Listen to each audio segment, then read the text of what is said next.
It's amazing, how different the world is if you're completely silent.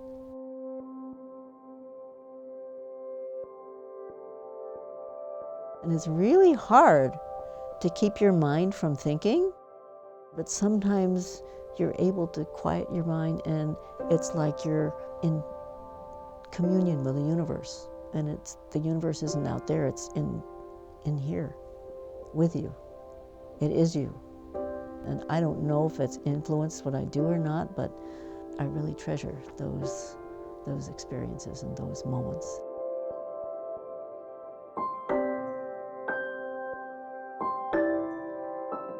I was born in Seattle, Washington, but we were thrown into the camps on the Idaho desert when I was 6 weeks old, and we were very grateful to the Raymonds. They were my father's employers from Tokyo, and they sponsored us to leave the camps. So we were allowed to leave the camps in 1943, where the rest of our relatives were there probably till 1945. We didn't have a very extravagant life, but we were not behind barbed wire. We lived on Raymond Farm for a little bit, and then we lived in a cottage down the road, and Dad started his furniture business, and people would come and go with lumber, and Dad would be banging out furniture out of the garage, and it was right next to the house, so I would go over and pester him. He found this property and decided it was a perfect place to build because it's a south-facing slope. And he found the owner of the property and said, I don't have any money, but can you give me 3 acres in exchange for labor on your farm? And he said, sure, I can do that. Those are the good old days when you could do things like that. While Dad was working off his first 3 acres, he built the shop first, and then he built the house later. And we lived in an old army tent while Dad was building the first 2 houses. And then in 1954, my brother was born, and he built the showroom over there. And then he kept on building. I went to Waseda University in Tokyo, and I did undergraduate at Harvard. And when I graduated, my godmother took me on a trip to Japan with Alan Watts, the Buddhist teacher, and I got to see a lot of Japanese landscaping and temples and beautiful gardens and so forth. And then I came back and I thought, oh my gosh, this place kind of looks a lot like Japan. It was just home, when I was growing up. I didn't realize that it had the same kind of respect for nature that the Japanese architecture has.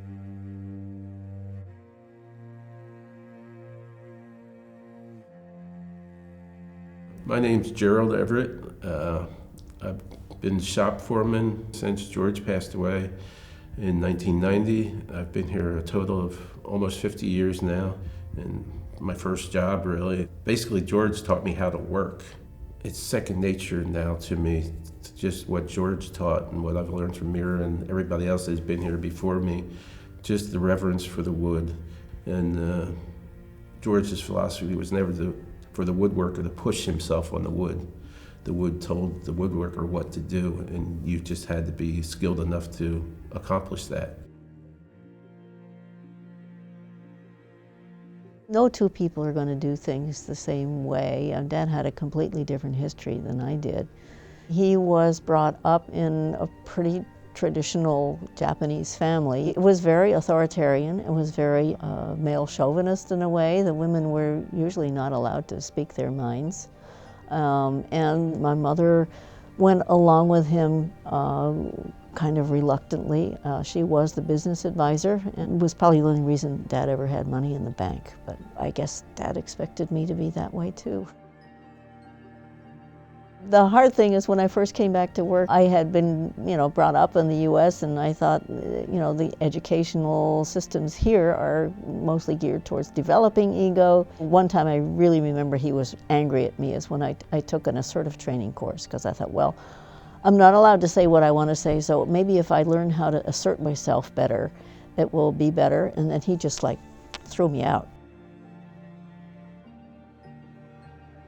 From his experience in India, believed in the integral yoga so that people's lives and their work should not be in 2 separate places and they should be in the same place. And he used to tell people all of the time I was growing up, to just get rid of your ego. And so I suppose that was, Dad's firing me over and over again was a lesson in eliminating one's ego, developing a good sense of humility. When George passed away, everybody thought George built all the furniture himself. So naturally, they started canceling orders left and right. When she first took over for George, she didn't really have the confidence. She studied under George for 20 years, but George never let her really expand too much. So it was pretty touch and go there for a while, but Mira got things running again and pulled it back together. The Michener Museum, which was run by Bruce Katzeff at the time, had just built a new wing, the Murray Michener wing, and they had a little room they were going to use as a reading room, and Bruce Katzeff put two and two together. He said he wanted to do some kind of memorial for my father, and would I design something to go in this room? So I designed the entire room, and the PR person at the Michener sort of knew what was happening at Nakashima. It's like we were in danger of becoming extinct. And she says, I'm going to give you publicity for this, so it'll bring you back to life. And she did. I mean, I didn't realize the value of publicity. Dad had told me how to saw a mill at the lumber mill and how to make furniture and how to do the drawings, and my mother taught me how to file stuff and process orders and all that stuff, but nobody told me how to do PR. Bob A. Bells really helped us out by having a Nakashima show, and he got us all kinds of write-ups in Architectural Digest, Interior Design, and different magazines and papers and so forth. And he said, people in the design world need to know that you're not just doing reproductions that your father did, and you have to put out a whole new line of furniture and call them different names. And I thought, well, I have developed a whole lot of new designs, but I didn't call them anything. I just, I made them up and shipped them out the door. And I thought, oh my goodness. So he had a show of all new work, which I called Keisho, which means in Japanese continuation. Mira's a lot tougher than she would appear. She's very nice and appears very soft-spoken, but you just have to admire the way she works and the way she goes about things and the tenacity she has to accomplish things. She's tough enough that she brought this business back, and she's come from, a young girl that just got out of college and George's shadow big time to her own person and her own designer, and well on her way to becoming a legend in her own right.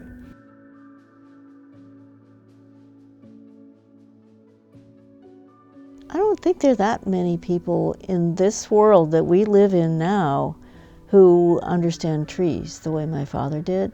When I was training my first design assistant, I said, you have to learn how to draw board portraits. You actually do them by hand. But in doing that drawing, I understand it a lot better. You have to work with what you're given and the shapes that the tree decides to be and the colors that it decides to be, rather than imposing your ego and your sense of shape or something on a piece of wood. The piece of wood is your partner.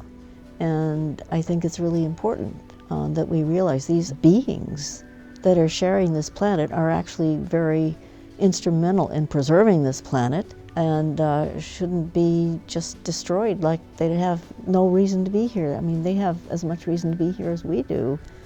And the arborist that we use now was the assistant to my dad's logger, and he will go down and take trees down in the area that people don't want anymore. He will take care of trees if they're sick and need trimming and so forth. But when they're ready to come down, he will harvest them. And